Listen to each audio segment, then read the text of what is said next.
2023. Okay, let's dive into it then. So we're going to talk firstly about the opening, okay? The opening of your meeting or workshop. Now, in the opening, there are three things that you need to establish, and you might want to write these down as we go. Number one is that you must establish the goal. The goal of the meeting or the goal of the workshop. Why do you think we need to clearly state the goal? Any ideas? Just raise your hand if you got Teresa. People need to know why they're there. Why are they coming? What is the reason? And that you acknowledge it. So therefore, they're in with a good chance then that you'll keep to the objective as well. You have an objective, so they have an objective.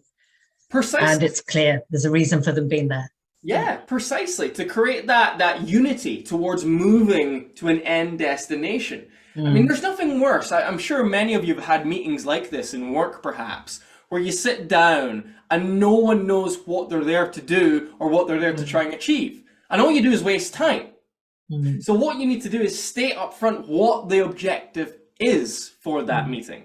Now, if it's a workshop, you need to tell your attendees what you are hoping to achieve by the end of the workshop, where you want them to be by the end. And I did that here today, just a few minutes ago. I said, our goal is to help you become a great facilitator. So now we've got that in our minds, we've got that end destination, and now you are thinking about how we will get there. And everything that we talk about from this point on, you'll have that end goal in mind as we continue through. So you must state the goal of your meeting or workshop up front. The second thing that you have to do is you have to establish the plan for reaching that goal. Why do you think we need to tell people the plan for our meeting or workshop? And Nicola? It keeps it on track and keeps it concise. It does keep it on track, and concise. There's another reason. Claire Miller, go ahead. So people know what's coming next and what to expect. Yeah, absolutely. So that they can keep up with where they are in the workshop, right? And it's also very useful for note-taking as well, for people to know where they are when they're taking their notes. Bookie, I saw your hand up. Were you going to say the same thing? Something different? Okay. Yeah, no problem then. So yes, that is one of the key reasons. Now, what I must say is when you're doing a workshop, it's fine just to tell people the different things you're going to cover. I mean, today I told you, for instance, that we're going to talk about the opening, body, and close of a meeting. But when you are actually doing a meeting, a group meeting where other people are in discussion, you can't just tell them what you're going to do. You must also tell them how much time they have to discuss the key points.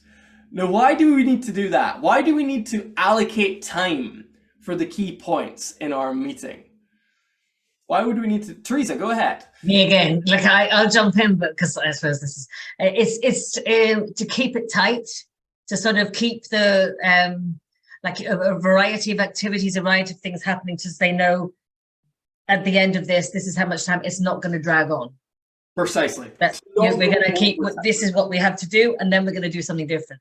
Yeah, absolutely. To not go over time, right? Imagine for a second that we are all part of the same company and we're going to have a sales meeting, how we can increase sales in our company. And let's say there are three things that we need to discuss in the meeting, three things which are part of the plan. Number one, how we can use social media to increase sales. Number two, how we can use networking to increase sales. And then number three, how we can use referrals.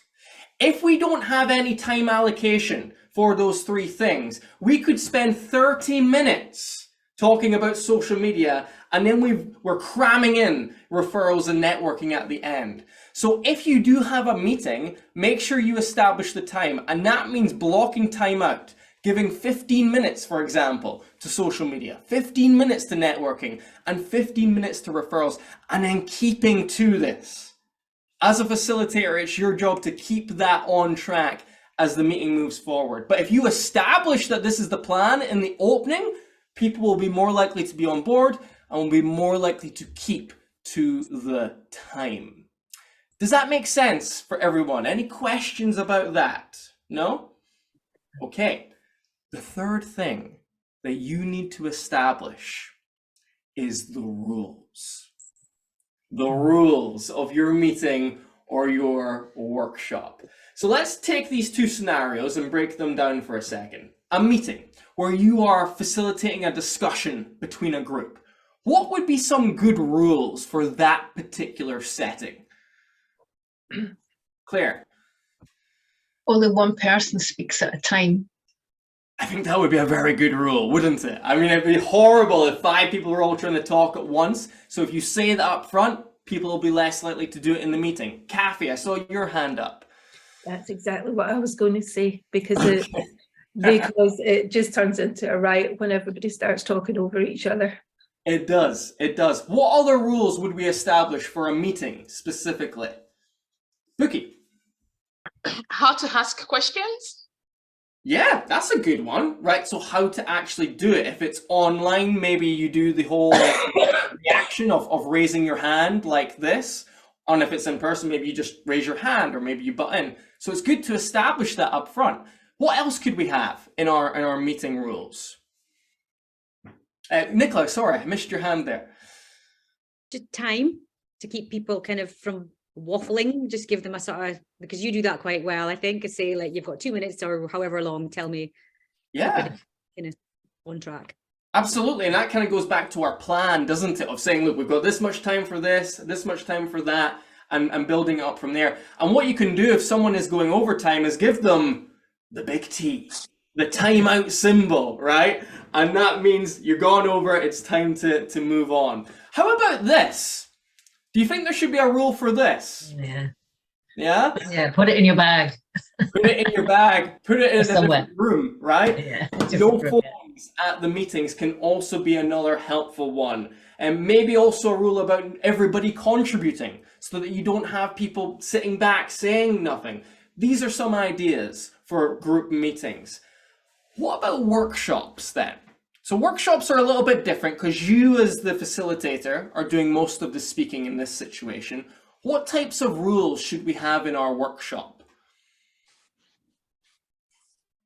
Come to Stephanie this time, please. Hi, maybe things like how, kind of following on from the meeting one, but how to ask questions.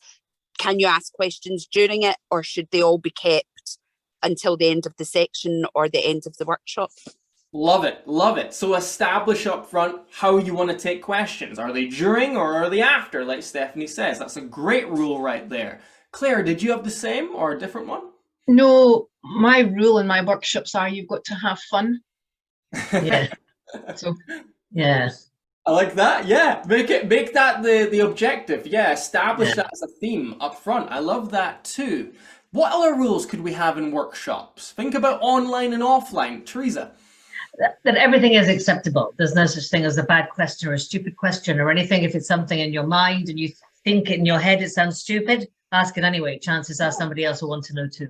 Love that. Love that. There's no stupid questions here. We want to hear your opinion. If it's an online workshop, maybe a rule about whether to be on mute or not, Yeah. depending on how much you want it to be an open discussion. For online as well, maybe a rule about keeping cameras on, because it's very, very easy for people to do this and stay like this for the entire meeting, and you don't even know what they look like after they leave your workshop. So it is always a good idea to have a rule around that too.